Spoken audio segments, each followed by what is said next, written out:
Hello, mister से बात कर सकता हूँ मैं? जी बात कर रहा हूँ। दिल से बोल रहा हूँ।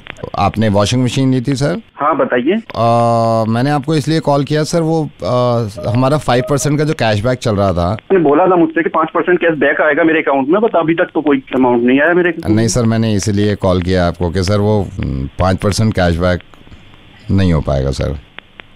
मतलब? सर वो मिल नहीं पाएगा सर, वो 5%। पागल आदमी हो क्या? फोन किया है आपने ये बात करने के लिए? आई एम सॉरी सर, बोलने के लिए आपने फोन किया है? 5% की मेरी बात हुई है, 5% दो। Sir I am sorry sir, नहीं दे पाएगी कंपनी सर। पागल हो गए क्या? कैसे नहीं दे पाओगे यार? जो तुमने मेरी मतलब वादा किया है तुमने, 5% कैश बैक लिखा हुआ है आपके टर्म्स एंड कंडीशन में, मेरे अकाउंट में आना चाहिए था, वो अभी तक नहीं आया है। किसने लिखा है सर? आपके टर्म्स एंड कंडीशन में लिखा हुआ, आपके मैनेजर से बात कराइए। नहीं आप सर, किसने लिखा है सर? अरे यार तुम्हारी कंपनी ने लिखा है टर्म्स एंड कंडीशन। सर कितनी फिक्र है ना आपको? अरे क्यों ना हो यार फिक्र, जो बोला है टर्म्स एंड कंडीशन में तुम्हारे लिखा है सारी चीजें, तुम्हें जो दुनिया में लिख दी गई हैं उसकी मुझे इतनी अपने फिक्र है मैनेजर से बात करवाओ अपनी। सर आप मेरी बात सुनेंगे, मैं आपकी सबसे बात कराऊंगा। बात कराइए मेरी, मैनेजर से बात कराइए मेरी। 5% जो टर्म्स एंड कंडीशंस दुनिया में लिखी गई हैं, कंपनी ने लिखी हैं, उसको कितना मान रहे हैं आप? मानना क्या है, वो उसमें लिखा है आपकी कंपनी ने terms and condition, 5% cash back मिलेगा आपको। और जो कुरान में लिखा हुआ है 2.5% ज़कात, उसका बिल्कुल नहीं सोच रहे हैं हम। पूरे साल की कमाई की सेविंग पे 2.5% ज़कात, 2.5% ज़कात हर मुसलमान को देनी है। इन टर्म्स एंड कंडीशंस की जरा सी फिक्र नहीं है हमें। जरा सा 5% जो कि दुनिया की कंपनी ने उसूल बनाया है ना, जिसमें लिखा हुआ था टर्म्स एंड कंडीशंस में कि आप अगर वॉशिंग मशीन लेते हैं तो 5% कैशबैक मिल जाएगा आपको, और आप इंतजार कर रहे हैं। आप जरा सोचिए, जो लोग मुस्तहिक हैं, जो लोग परेशान हैं, जो इस चीज का इंतजार कर रहे हैं कि किसी की सिर्फ 2.5% ज़कात निकलेगी तो हमारा पेट भर जाएगा। जब 2.5% ज़कात निकलेगी तो किसी का इलाज हो जाएगा। जब 2.5% ज़कात निकलेगी तो किसी की तकलीफ दूर हो जाएगी। जब 2.5% ज़कात निकलेगी तो कोई बाप फिक्र से खत्म नहीं होगा कि उसकी बेटियों की शादी कैसे होगी। मैं माजरत चाहूंगा, मुझे कभी कभी लगता है कि क्या मैं गलत तो नहीं कर रहा हूं, समझाने का तरीका यह है, लेकिन मुझे लगता है कि शायद ऐसे समझ में आ जाए आपके।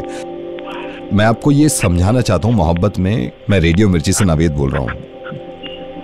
आप 2% ज़कात जो सब पे फर्ज है, ये कंडीशन है हमारे इस्लाम की कि कोई इंसान अगर कमाने के लायक है और कमा के उसने पैसा जमा किया है तो पूरे साल की सेविंग पे 2.5% ज़कात, सिर्फ 2.5%। किस तरह हम दुनिया की टर्म्स एंड कंडीशंस में लगे हुए हैं, किस तरह हम 5% की तरफ लालच से देख रहे हैं कि उन लोगों के 2% का हमें ख्याल ही नहीं है, जो लोग मुस्तहिक हैं, जिनको जरूरत है ज़कात की। मैं तो अल्लाह ताला से दुआ करता हूं कि आपको अल्लाह मियां इस लायक बनाए, इतना पैसा कमाएं, आप इतना पैसा कमाएं कि हजारों लोगों की आप मदद कर सकें, हजारों लोगों की तकलीफ दूर कर सकें।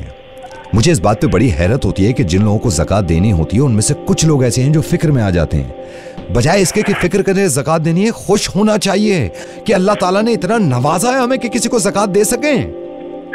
मैं माफी चाहूंगा आपसे कि मैंने आपसे ऐसे बात करी और इस तरह समझाया मैंने आपको। माफी तो मैं मांगना चाहूंगा अल्लाह ताला से।